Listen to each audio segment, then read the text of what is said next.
Brothers from Harlem back. I'm going to start telling you about some of the other type of people. And we'll get back to some of the just regular old folk that hung out on 125th Street in the tailor shop in Harlem back in the 60s. Because see, this is the 60s era. And this is when 125th Street was magical then because of all the things that were happening. But we had a big influx of players, pimps in so many words, that came through and got their clothes made. Now, prior to that, we made clothes, like I say, we made clothes for everybody.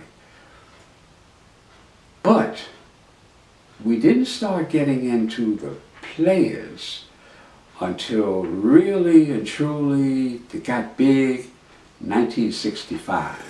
Now, I've been there about a year now. I ain't seen everything coming and going. But what happened in 65? We had a cloth manufacturer who already had asked, could he make some hot colors? Mohair fabric was the fabric of choice back then. All the big timers wore mohair suits, mohair and wool suits. They had a little gloss to them, see, fine fabric. Oh, they were sharp. They were sharp. But we mainly had like black and brown and odd colors that, they made nice looking suits, don't get me wrong. But now we wanted to see how far we could stretch that market. So Ori asked Herman Rich, who was our distributor at the time, if his company, which was Gladstone of England, they're still around, if they could make some hot colors like red and blue and yellow in this mohair fabric. Well, they had never done this before. You could get fabrics made in cottons and blends and stuff, but not the good stuff. Couldn't get those colors in the good stuff. So they experimented. They tried it out to see if it would happen, to see what would happen. Now, this is 1965 now.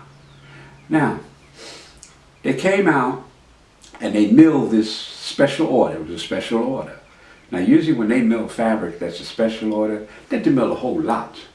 They just don't mill no 3 or 4 yards. So they milled a whole lot.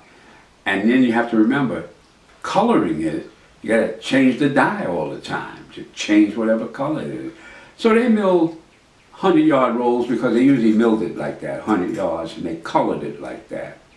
So they used 5 colors. I know we had yellow, red, like a real sky blue. We had purple. In the beginning, we had purple and like a mint green. Those are the colors that they milled initially.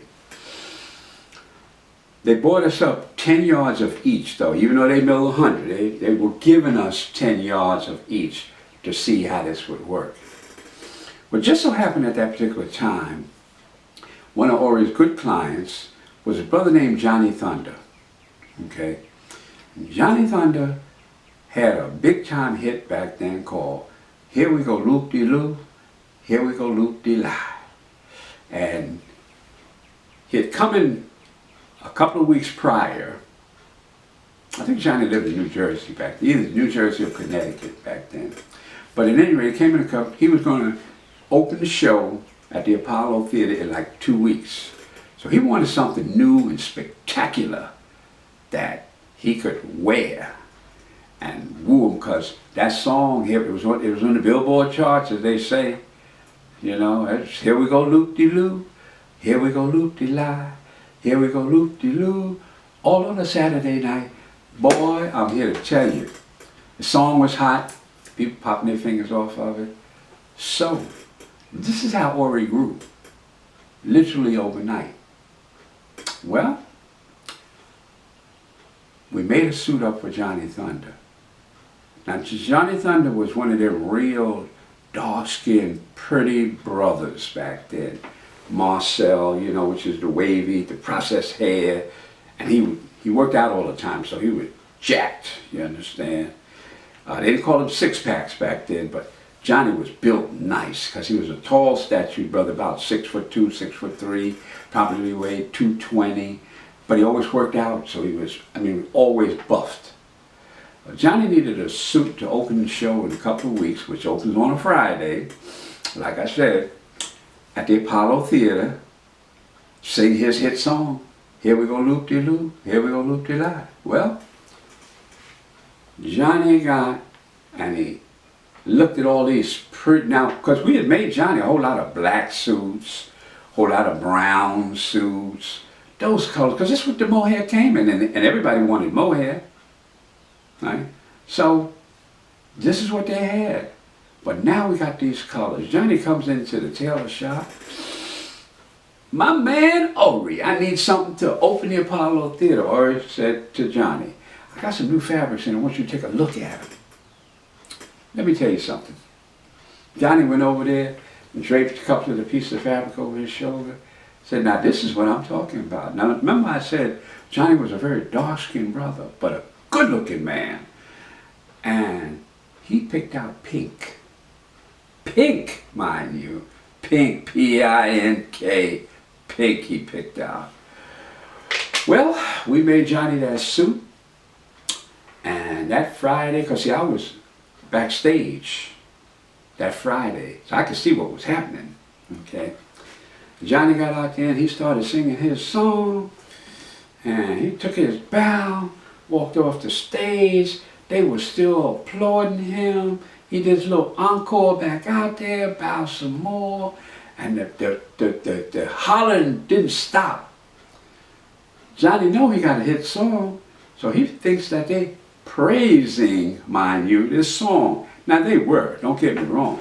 They weren't slighting him on the song. But in the audience, one of them players hollered out, "Johnny, where you get that suit from, my brother?" He said, "From my man Ori." Now, at that particular time, like I said, we were only about 5 or 6 buildings down from the Apollo Theater. Then my man next door, Ori's Custom Tailoring. Yeah, man, he make the baddest clothes in the world. Now, we have been doing more or less the other type of players. And we had been doing entertainers.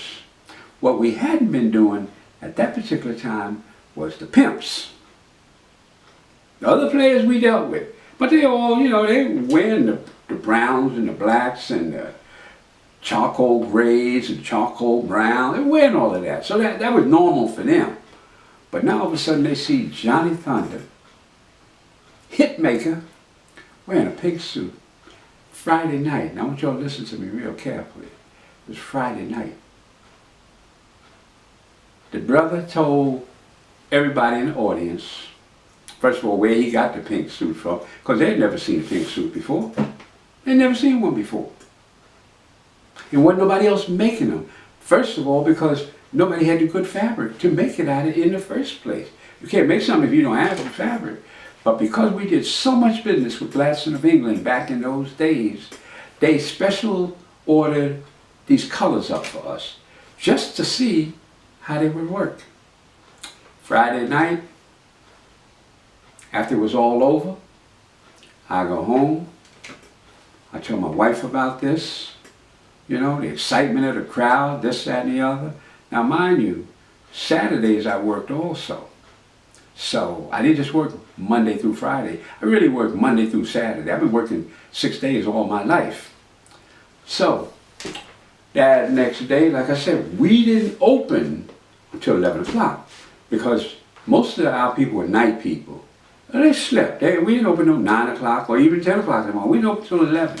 So we caught them right around noontime, because that's when most hustlers get up. They don't get up before that. I'm sorry, they don't get up before that. Right? Whereas regular folk go to work at 9 o'clock in the morning, so they're up about 7. Not these people. These people don't open their eyes till 10 o'clock. First of all, they done hung out all night long. That's number one. That's the way it was. Harlem was live until 6 in the morning. That's when they go home and take them a nap or whatever they do. Well, Saturday morning, we get in. Like I say, I got in first. By now, I'm kind of a regular at opening up. or he ain't rushing to get in there. At any rate, Saturday morning, I opened. By about 12:30, here come a gravy train of the hustlers, because they didn't live in Harlem. A lot of the pimps didn't live in Harlem, the other hustlers did. Here they come, like a gravy train coming in. I sold 70 suits Saturday morning. Or Saturday before 4 o'clock, I sold 70 suits. And that's what started the bonanza of Boris Custom Tailoring. It was the players that took him over the top back in those days.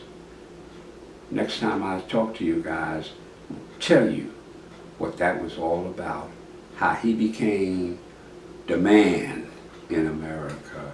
So, y'all check me out on the next one, and I'll tell you how this whole thing just blew up on him. So, blessings to you once again.